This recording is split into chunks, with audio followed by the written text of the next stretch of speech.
right, what's up, fellas? What's Thanks. up? What's up? So, summertime's here. We see you guys just out here ripping and running. You're in Yep. summer school, though, right, young man? Yep. Tell us a little bit about how summer school's treating you. Is it treating you like the regular school year, or is it kind of rough on you? Nah, I say it's better. Like the hours of school isn't as long. It's only from like 8:30 to like 12. So it's really not that long. Yeah. Yeah, I'm taking foothill chemistry too. So it's like we really like the first like 2 hours is really just a lecture, and then we get a little break, and then we come back and start working. You said Foothill. Wait, you doing college chemistry in high school? Yeah. You from East Palo Alto? Yeah. Oh, you just getting your money young. Yeah. Okay, okay, I can dig that. Now let's find out what's happening with you for the summer, young man. Then going to summer school too. I've been going to summer school. It's been treating me good from 10 to 12, What, like, 10 a.m. to 12. so you get 2 hours in a day? Yup. What are you working on? Art? Nah, I go for PE. I just go for PE. PE, okay. Yup. I can see that. And then I got like English work at my house. I do. English. Yeah. What are you learning in English? I don't know. I haven't did it yet. But I'm gonna start doing it today because I'm trying to graduate early. okay, early. What's Yeah. early? December. Oh, you're not going to be a fifth-year senior? Nah. Okay, I'm just Jordan checking. could take my spot. Okay. I'm not even. Well, not I think even he's be going a to do that in senior. college for you. Yeah. No super seniors over here. We're trying to graduate early. Okay. What kind of plans do you guys have for the summer? Outside of I don't know. I really want to be adventurous this summer. I want to go places I haven't been to. Really, that's about it. adventure, what's adventures? Like Target? Nah, I like to stay away from Target. I like to take my business to Walmart. Okay. Walmart more like my flow. I can dig that. I can dig that. If you guys were, if I was to ask y'all, like, what was y'all working on? Anything? What would you guys say that you were working on in yourself? You know what I mean? Like, what's your goal? What's something that you're trying to get done this summer, or that you working towards? Just to like better work on myself, Like how? like mentally. Just make sure like my mindset is cool. Everything's going great. Calm, cool, collected. Calm, cool, collected. That's all I'm trying to be. All right. I'd say I'm trying to be more productive when we come to the gym more, working like even when I'm not at the gym, just work on school. Okay, I Extra. see you getting muscles right. You getting ready for the ladies. It's time for prom and all that good stuff. All right, that's what's up. And I don't know, like y'all feel like the summer been fun? Like, has it been what you expected? Yeah, it's been pretty fun. I liked it. We do a lot of shenanigans out here, so it makes it a little fun. Yeah, I'd say my summer been fun too. I feel like when we ain't in school, or when we in school, we like, man, like I can't wait to go on break. But it's like, is summer like kind of long sometimes? Do you ever feel like, man, I kind of do want to go to school with Nah, my friends? nah. I feel like summer goes by quick, way too quick. I think I need an extra month. Oh my god! All right. Nah, Anything else? nah. No. Nah, but yeah, summer's been lit, especially what we do out here. Just a little bit of shenanigans here and there. So quick question. We were when we were doing Boys Men before, we were running around doing our bowling trips. We ran off. We did a snow trip. Some of you guys missed, but it was like really fun. We know we want to do at least one adventure before summer's over. So we're gonna give you guys till next Monday to figure out what that is, so we can put the finance together and just really turn it up to something. So make sure it's something that's really exciting and worth doing. Okay, yeah, that's a lot to think about. Good sleeping. You know what I mean? We Yeah. gotta have good rest and good food, and be able to have something that we all gonna be able to enjoy. You know what I mean? So y'all better think hard. Don't come with nothing bunk. Yeah. I'm gonna be Yeah, disappointed. I'm gonna be disappointed too. We all come on a group thing and it's bunk. Yeah, y'all gotta get it together. Yeah. For sure.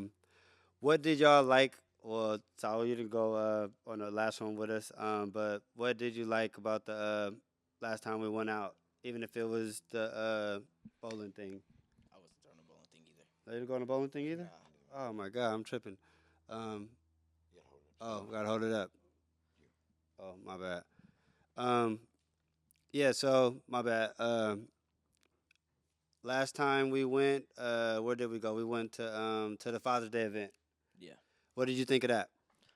It was pretty cool. I would say like we got to hear a lot from different people who've been to jail and like hearing their stories and like how they've changed since they've been incarcerated.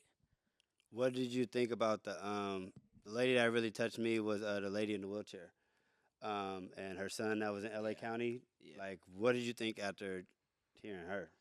I think I don't know, that's a pretty messed up story. Like her son got shot in the head and while he was in prison, and I was just like there's nothing really being done about it. So To add a little bit of context to it, there was a mother there, kind of speaking on her son's behalf. He had been in L.A. County, and I don't know, somehow he had died. I want to say they said he overdosed or something. And when they did the autopsy, ended up finding a bullet in the back of his head. So she was trying to like get his body brought up and all kind of stuff, and going at the DA. Like she has a whole little battle going, but just seeing what she's going through and the ripples of that, I know it's like, man, I don't know. It really had me feeling the way like thinking that we got it hard, and then look at other people like it's a lot of people going through the same thing, and probably more. So give some context on the Father's Day event so they kind of know what it was about because you gave a little piece. But for the people who didn't show up or the people who weren't there, kind of let them know online what it was about. Okay, we had went to Oakland to man, what is the barbershop called? Can you remember what the barbershop was called? I think it started with an S. Spizzle, Spazzle, I don't know. Sizzle. I can't remember the dude's name. But long story short, it was a Father's Day bailout event, and they had got a couple dudes out of the county jail just to be home in time to be with their families. Had a nice little meal, some good desserts, and it was some healthy conversations. We sat with some dudes that had been incarcerated at one point. A few of them were actually having businesses. One of them, I believe, owned the shop. So just being able to see people, like I say, that come from struggle and then have actually won was cool. But the event was, like I said, to bring people back with their family, and just putting a second chance thing together and loving on people as a community. It was dope. So I think we can kind of segue now. So today was supposed to be about you. So this is our little warm up. Oh my God! All Yeah. right, And cut so we could are we cutting? so we can get some air, man. I'm hot. We I'm don't need it. We going want through you to it. be hot. You on the hot seat. All What you right, let's thought go. this was? Let's go, man. We're Okay. going. So we talked about fathers being incarcerated. We talked about, these crazy things that happen while you're incarcerated. We think about the youth that are on the streets. We think about the different movements. Tell us a little bit about like what your last 10 years or 12 years of your life has looked like. Hmm. Well, before just recently coming here and being a part of this circle, it's becoming like a family. I see these little dudes around here, like look at them like my little brothers now. But before that, I was locked up, um, doing a gang of time. I did 12 years straight. Um, the night I went to jail was an event, but before that, it was already like a habit. I don't think I had a bad night and some fluke stuff happened. I was already in a bad lifestyle, and in a bad mind state, and it was just that was my day to get caught, and which I was eventually going to get caught anyway. But yeah, I spent a lot of time locked up. Um, I thank God something hit me to not um, get to a point where I just like what they say, let the time do you. I started like having conversations with myself, looking in the mirror, like you have to make a change with yourself. You have to start doing something different if you want to come home and be different. And slowly I started to change the people that I dealt with, or had conversations with. Um, I started to study. I started to call home, and not only do I want some money on my books, but can you order me this book? Um, and after that, I started being able to feed even my body just with a strong spirit because I was learning. And it's funny, I was watching some movie the other day. It's actually it's a series on Netflix called Your Honor. I want y'all to watch it. And the dude had told the other gentleman that they can't take away what you have in your mind. And as I started to learn and develop, you know what I mean, that was something I started to kind of like take pride in. And it started making me feel like I was 6'5", but I was still locked up 5'10", 140. So you said something because I want the young men want to ask a question in a minute, but you just said something right now. You said you started buying books, or you had people buying you books and sending you stuff in, and I always love to piggyback when I talk to the kids about being incarcerated. Is somebody bought you that? Somebody did that for you because you are no longer in control of your life, whether the system's helping you or somebody from outside is helping you. For sure.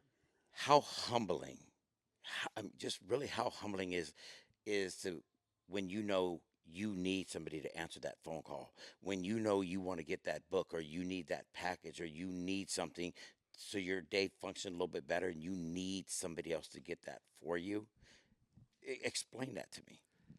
I feel like a quick way for you to get our boy Freddie on the phone.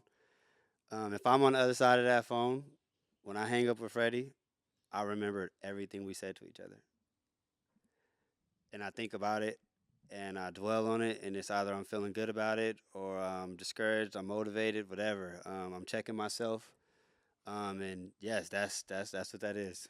Okay, but the humbling point I guess I'm asking because I was incarcerated, not close, not even a tenth of what you did, but I have a lot of partners who've done that type of time, right? And they'll call me up and say, "Hey, can you put 200 on my books? Hey, can you put 100 on my books?" And after the fourth phone call this week from my different partners locked up, and then I'm gonna get the call next week when commissary comes or a package comes. I'm gonna get the call, and then I start avoiding the calls. So I'm like, we're not rich. I can't just be throwing $1,000 away a month on trying to take care of people, but everybody just feels their need because they can't really do much with their need. You can go get you a job in there, but we understand it's a low paying job. So you have to rely on other people. It's almost like being on welfare.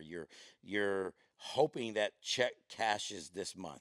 You're hoping that they didn't go down on it. You hope something else didn't take it. So you're sitting with it. And I just want to You ask can put it on silent. Go yeah, ahead, put it on silent. and I want to ask the humbling effect of that, because I know guys that are bothered. They'll call through different people to get to me and like, did you get my call? Yeah, I just sent you 275 for a phone. I just sent you 100 for this. You done for the month. you No, didn't for even call sure. back. So, and I'm asking like, did you deal with those encounters? Oh, definitely. But I didn't see it until I got home. I ain't gonna say I thought when I got locked up, but for some reason we get delusional when we're in jail and we think everybody's income's increased or like people don't have to work. So when we're calling, we're like, man, you ducking my calls, but no, you call when I don't have a break. You know what I mean? I'm not available for the phone. So learning that, and then sometimes you ain't allowed to get the calls. You know what I mean? So it's just going back and forth. But to answer your question, I don't think you get to feel it or see it or understand it until you come home and you see like, damn, my family wasn't doing good, and they were giving me their twos and fews. You know what I mean? Or their last. You know what I mean? So that is definitely humbling because it lets you know like.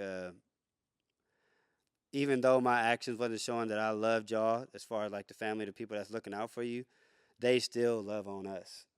When we're down, my sister, my grandma, my friends, I would call whoever if I needed something, and whoever sent me something, I'm definitely grateful. You know what I mean? But that's something that you don't really understand when you're on the other side of the phone and you hungry.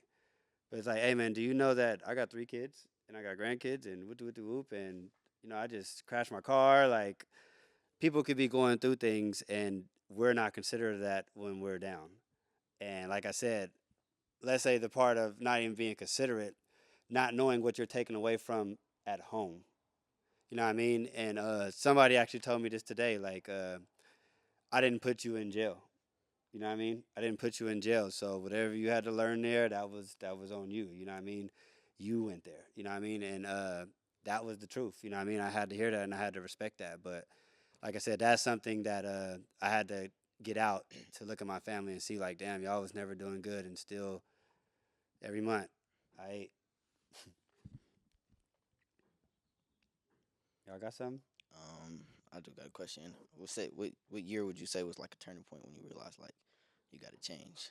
You got to Like the actual year or what age? like no the actual year like in during your sentence. Like, Okay, so by 2011, I was already in prison, like state possession, you would say. 2015, I'd already been down like 6 years though. yeah, But 2015 was when I had the realization, and I say about 2016 I was locked in. I wrote a whole book. I need to publish it.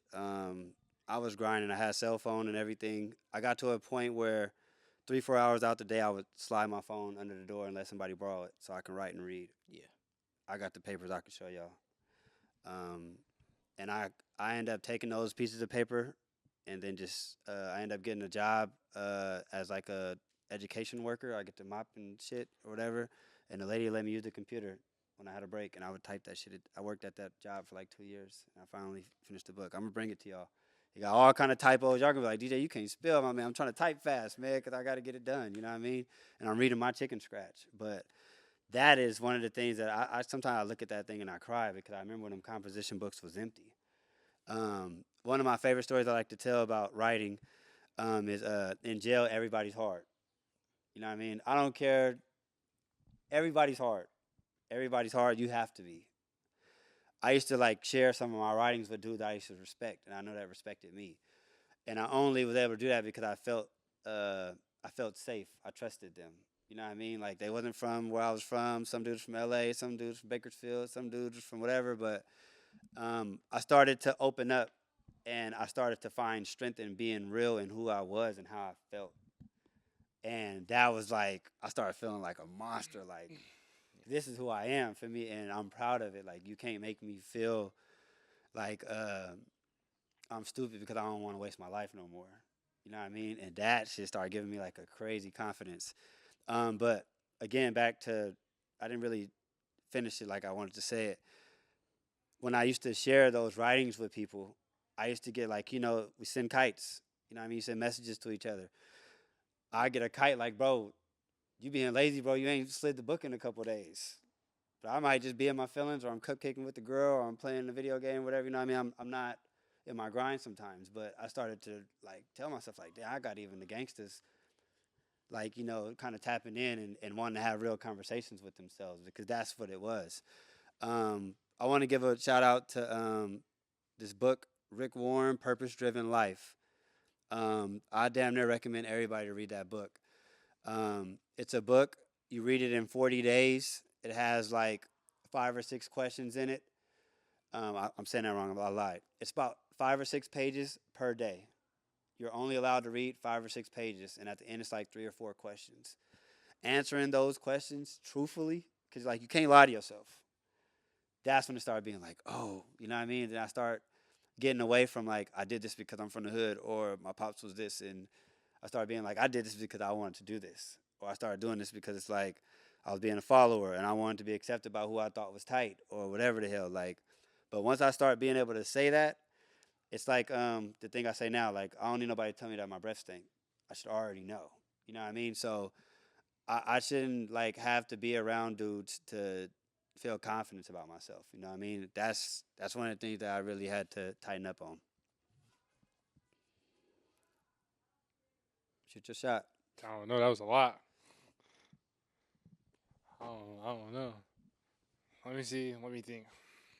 Spaceman, you had a whole bunch to say over there. No, I know I did have a whole lot to say, but I don't know. What you call it? I want to know like how did you feel like your first like year in the pen? Mm. That's a perfect question. Because the pen in county is different. Yeah. So in county, you in there with the homies, so you on the phone all the time. When I first got to prison, because I was in reception for hella long. Usually you're in reception like 3 months, which is like San Quentin, Tracy, Delano. I end up going to Delano instead of going to San Quentin, which is usually our home base. I end up going to Delano, and I end up being in there for 6 months because I was supposed to go out of state. And I ended up eventually going to Mississippi. I did like 5 years in Mississippi. But long story short, that first year when I actually got to prison, sucked, and I almost like wanted to die. And it felt like that because like I realized I had to do so much time, and also because I realized that um, there was like it was just me.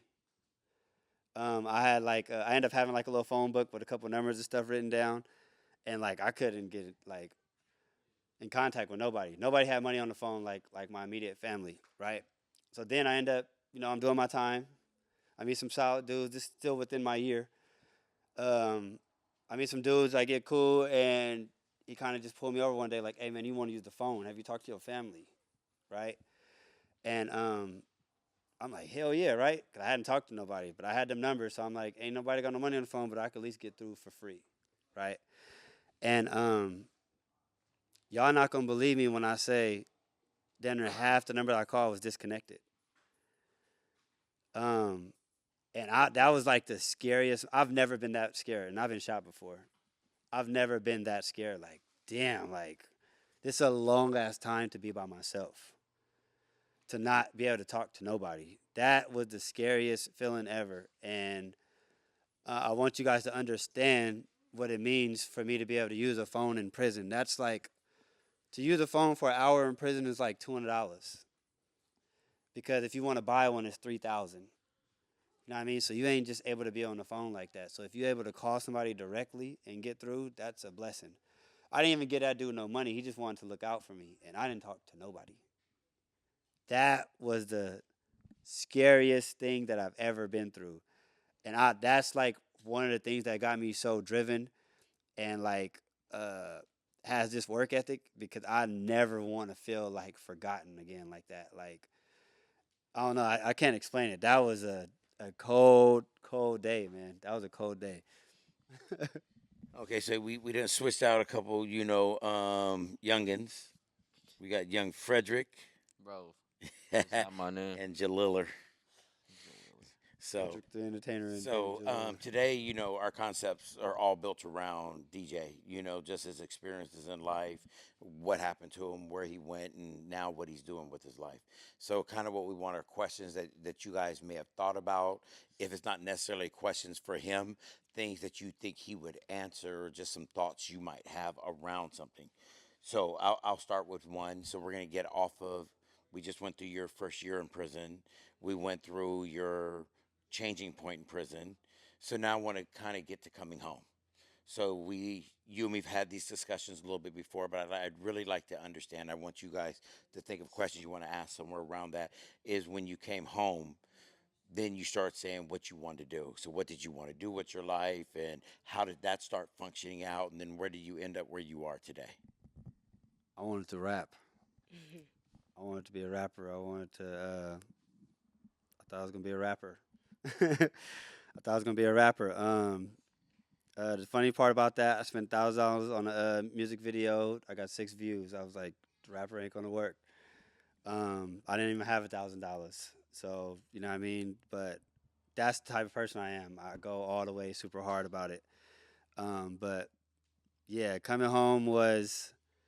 uh, coming home. I definitely wanted to work. That was the main thing. Wanting to be active.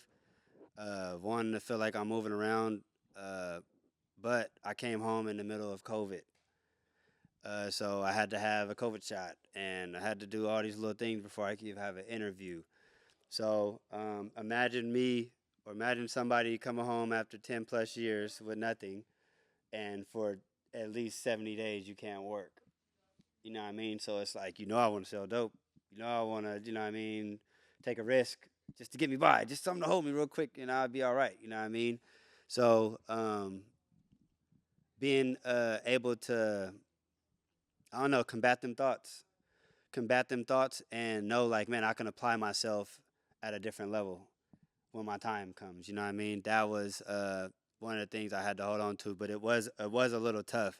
I will say finding jobs was easy. I got a job, a couple jobs super fast, but I ain't gonna say super fast, but I was able to get jobs once I was eligible. But like I said, initially coming home, having to do the process of getting your paperwork and not having a social security card and all that stuff, like you forget about the little stuff real fast and getting reacclimated. Um, you learn that intent ain't enough. Intent is not enough. You can intend to like do great, but it's like if things ain't opening up for you, who's to say you won't get frustrated? You know what I mean? And when we get frustrated, or not we, when I get frustrated, it's easy to go back to what I know. You know what I mean? So yeah, that was my mentality first coming home. What stopped you from doing it? Crashing out. Yeah. I had support. I'm not gonna make it seem like when I came home I didn't have family. This hat, I'm gonna give him a shout out. The guy that I got this hat from, I bought this hat, but when I first came home, he had gave me like $400 worth of stuff. Like, bro, I'm happy to see you out. With the whoop. We was right there on O'Connor, and beanies, slides. I'm plush at the house. Everything's still in wrappers. Got a couple East Palo Alto shirts. Like he did me right. So when I seen him at Heather's doctor's graduation thing, I had to buy 4 or 5 of them. Like, hey man, put me on. But what stopped me was yes, having support.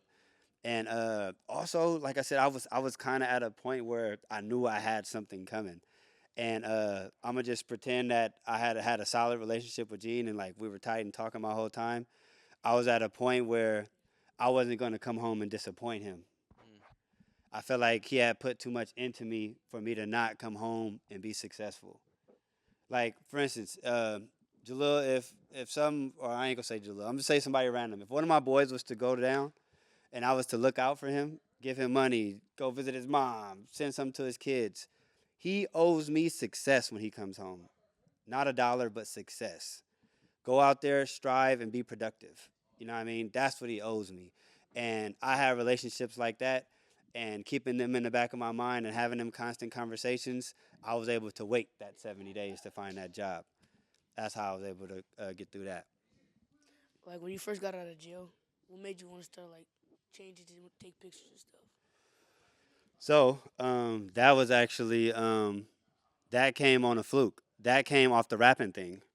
So when I shot the music video, like I said, I spent all the money on the music video. I'm like, man, I ain't gonna lie, I probably could have did this shit for 6 views. You know what I mean? I'm like, I thought just because I paid for the thing, I would have got a nice amount of whatever, right? Um, and that turned into me having conversations with dudes that I respected, and they started to tell me like, hey man, imagine going to the studio and it's 10 rappers. If you just the 10th rapper, it's like you got to be amazing to get in those rooms, and every time you get into a different room. So I'm like, damn, I need to be something different. So that way I'm guaranteeing my spot. If there's 9 rappers and one cameraman, I'm for sure getting in. You know what I mean? So it's like I can introduce my other talents to y'all once I'm in the door. But let me get in the door first. You know what I mean? Okay, so that piggyback off something that I wanted to ask anyway. So, what is the name of your photography company? Treasure Visions. Yeah, Treasure Visions. So, tell us why Treasured Visions. Treasure is like my artist name. That's like I said, I've been going by that for a long time. But I sat down and once I started doing the pictures, I'm like, man, I need to start coming up with a watermark and a logo or whatever. I'm like working on my brand, and I knew I wasn't going to put myself in a box. I love sports. If I was to give y'all like the audio when I'm going to games, you'd be like, this dude is in the camera like screaming and jumping around. Like I'm having more fun than the kids. But that was good defense. Like, you know what I mean? Jump. Like you playing soft. Like, you know what I mean? That's me all game, like having a ball. But I also am a person that, like I said, I got family, so I see myself going to events, or if I want to go to my cousin's baby shower, like I knew I was going to move around. So again, I was like, I kind of started thinking. I'm super overthinker.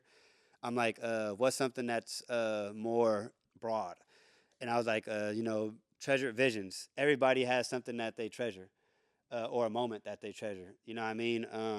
If I was to be able to put my pictures on this thing right now, you'll see a lot of like action shots. You know what I mean? I like to catch people in the moment. My favorite pictures is somebody hugging a auntie when she walk in the house. Like when they first, like, when you get to a party and everybody's showing up, it's them first hugs and smiles. That's my favorite. So that's kind of like how I do that, and it just, I don't know, but it got me to, like I said, to a point where it's like, man, I could see myself capturing this for other people. You know what I mean? And as far as the design and the logo, um, it could go both ways. But I really intended for it to be me bringing stuff together. You know what I mean? Bringing people together, bringing times and thoughts. You know what I mean? Bringing love and and building. Because that's like one of my main things now is empowering. Because I had people that for sure empowered me.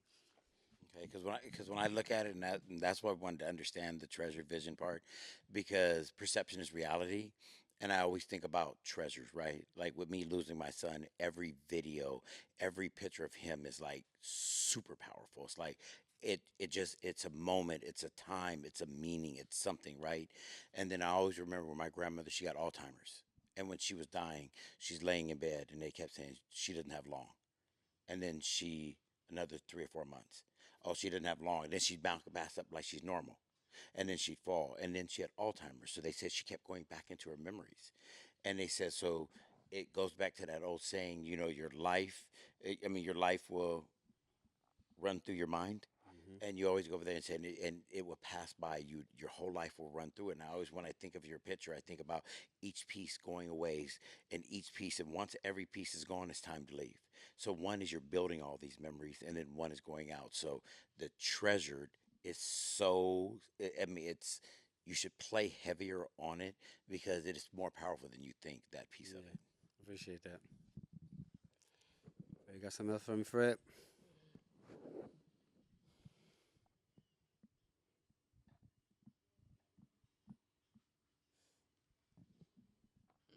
Nah, you answered my questions. Okay, so then I have get you back 1 second. I want to ask it. So we kind of alluded to this, but we never got much from you. So you came home, you tried the rap career, you started doing other stuff, then you joined Live in Peace. Tell us about that journey and tell us how it's going. Then it's gonna be about you if I tell them that part. Um, this is something I actually want you two to actually hear. November 2022, October 2022. I'm sitting here with Gene, and Gene's like, "Hey man, I want you to build a studio. We're gonna hook it up. Whoop whoop whoop whoop. I can see this being big. Uh, you know, showing up is everything. Uh, and we put the studio together. I went in there, painted it. We did everything. Put some lights in there, and it kind of dwindled. And then I start trying to do the little podcast thing, and it was just like, all right, we gotta find something else. Um, but in trying to get all those things going, I got to meet y'all, and that's what I think it made it easy to be around here. Like my hours was 3 to 5, but you might catch me at 10. Like you know what I mean. It was good energy, and I was able to see the vision. And shout out to Gene. It was some in the way you said it, but then the way you moved every time. You know what I mean? It was like, fuck, I'd be crazy to not get on this wagon. You know what I mean? I'm one of them people that I really believe in work ethic. If you're a hooper, if you're a boxer, and you ain't getting it in, then it's like I can't believe that you're good. You know what I mean?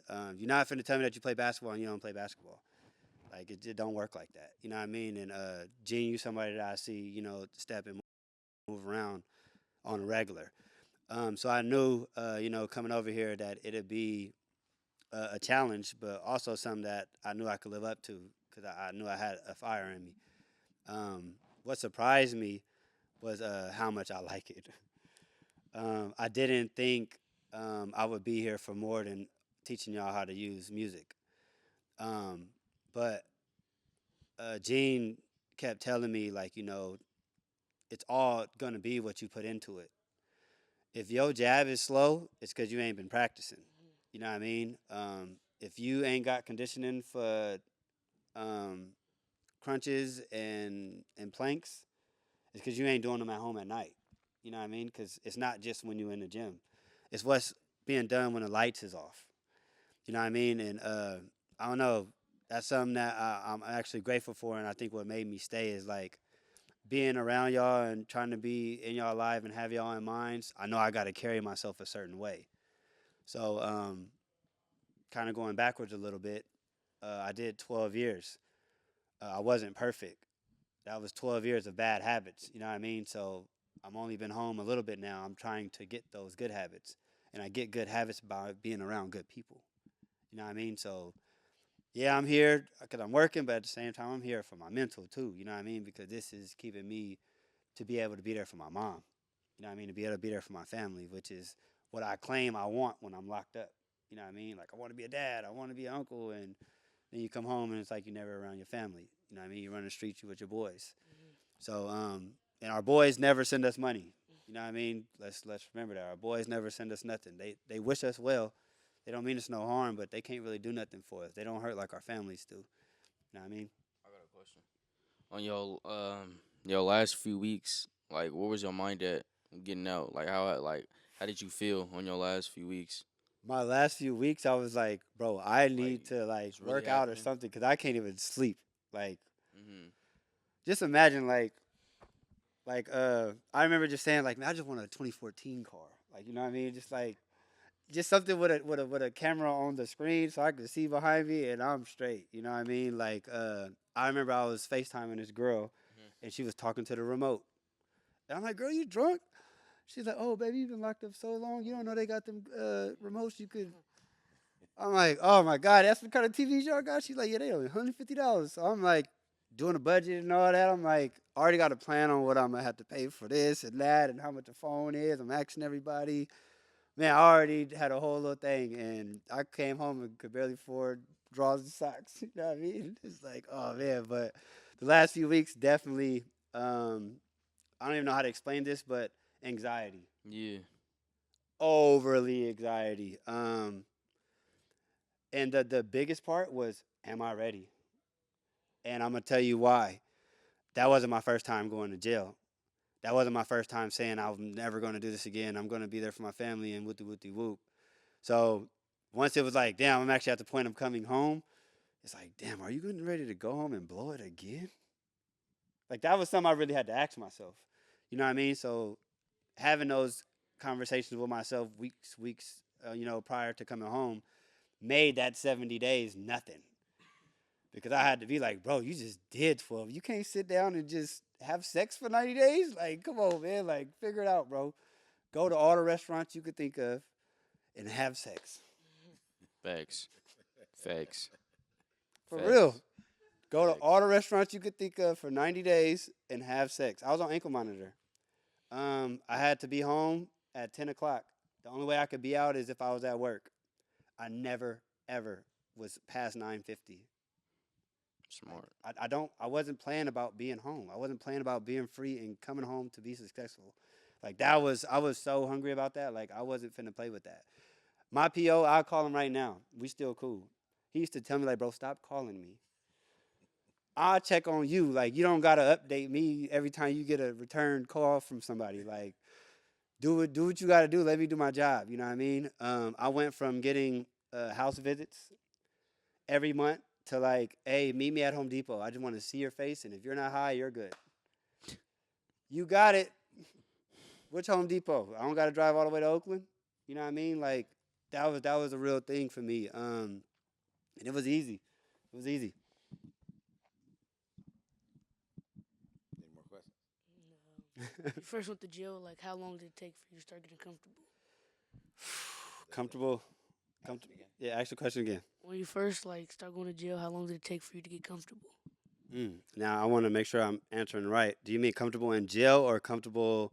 It's a couple comfortables. Like, Comfortable with how much time I had. Comfortable with. like you just like, all right, I'm in here. I gotta get used to it. um. Man, now I'm kind of feel like I got to go back. So when I went to jail, I was madly in love. I had a girl who was amazing. Today she got her master's degree. She works at Kaiser. Like she's shit, right? Um, it was like 6 months in. I'm going back and forth to court. Both my co-defendants told on me, and mind you, these guys invited me to go do this, but they both told on me. Weirdos. Um, But I'm just letting you know, like, you know what I mean. It only looks good on TV. You know what I mean. It's not what it sounds like. But like around like 6 months after a couple court dates, I kind of started to feel that I was going to do a little bit of time. So I started telling my girl, like, look, if I get over 10, I'm dumping you, right? And I did that. I say this all the time. It was a defense mechanism. I was trying not to be the dude talk about my girl ain't shit and arguing and you know what I mean. I was trying to not to be that dude like or worry about where she at and why she ain't answering the phone. So I was like, I'm just not gonna have no girl. And you know she like whatever. I ain't trying to hear that with the whoop. And it came to that time where I took that bid and it was just like I had to cut ties. But I definitely did it on some selfish reasons. But I feel like it worked out. You know what I mean? But back to like to answer the question like in in county I think I accepted the time uh hmm, no I didn't. I'm lying. I wasn't ready. I think it took a couple years. Like I said, I'm gonna have to go back. Once I got out of county and actually got to prison in that first year, I got to reception or I got to the main line, which is like, general population in August. In November, I was in the hole facing my third strike for a fight on the basketball court. Um, Nothing serious. Me and dude got in a fight on a fluke. I fractured his jaw. We both signed marriage chronos, which mean we agreeing to come back to the same space, but any injury requires a DA referral and, possibly, time. At the time. So automatic 360 days added to my sentence, and you know what I mean, DA referral.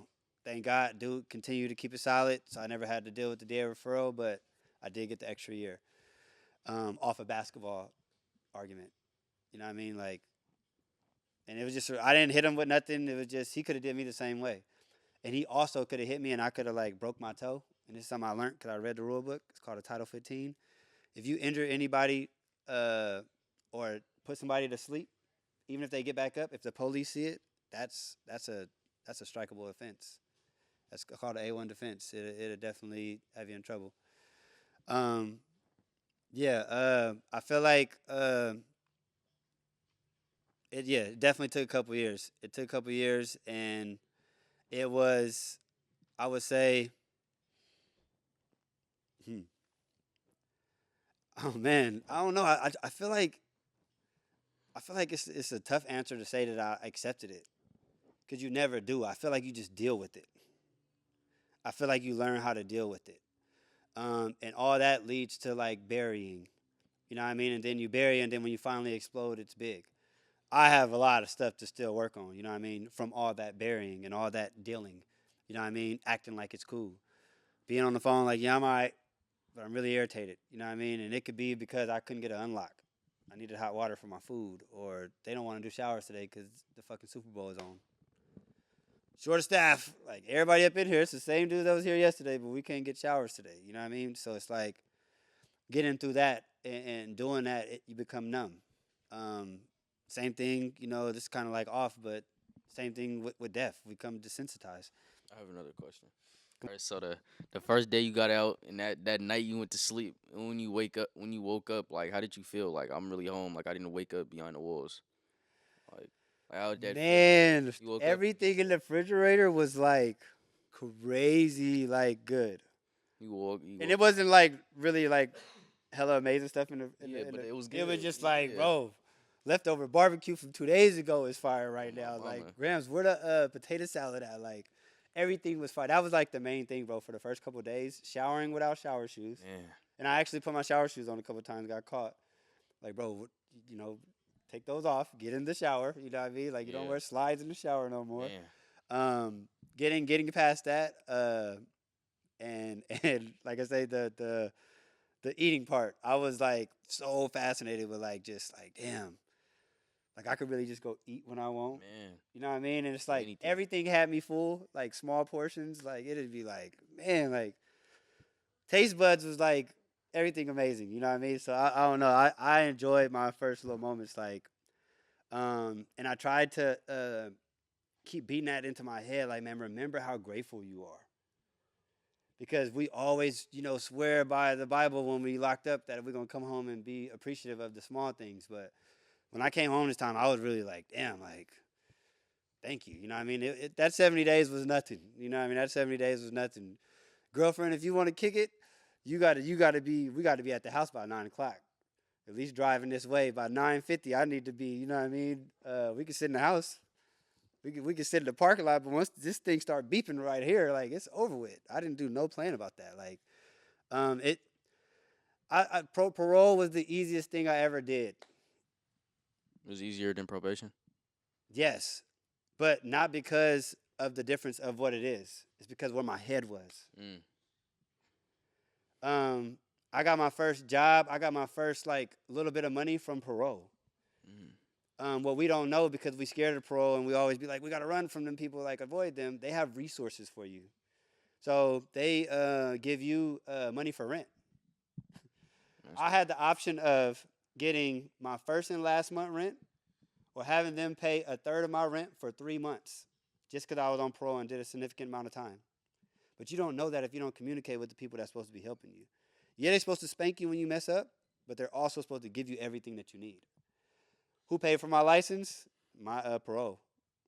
They gave me a voucher for it. Who paid for my ID? My parole. I went and got everything he had for me, except for like EBT and food stamps and all that. I just, I was on my job thing, but also cowapprenticeship.org has all the jobs on there.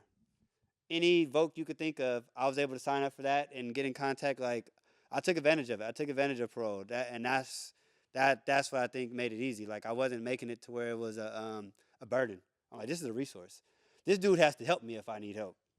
Bro, it's your fault I ain't got no job. Like, you ain't, man, what's up, man? Like, it's getting real. Like, you know what I mean? I'm making a call. Like, I need help. Well, we want to thank you. That was heavy. We're running out of space, but I love that they started thinking of stuff through the Wealth ways. And Yeah, for sure. thanks for sharing intimate and just like really deep diving into who you are and why you are. And we're grateful to have you. Thank you. For sure, for sure. Thank you, y'all. Shout out to John, man. Good look, y'all. That was good work. That was really good. That was good work. Where does it go? I like having them being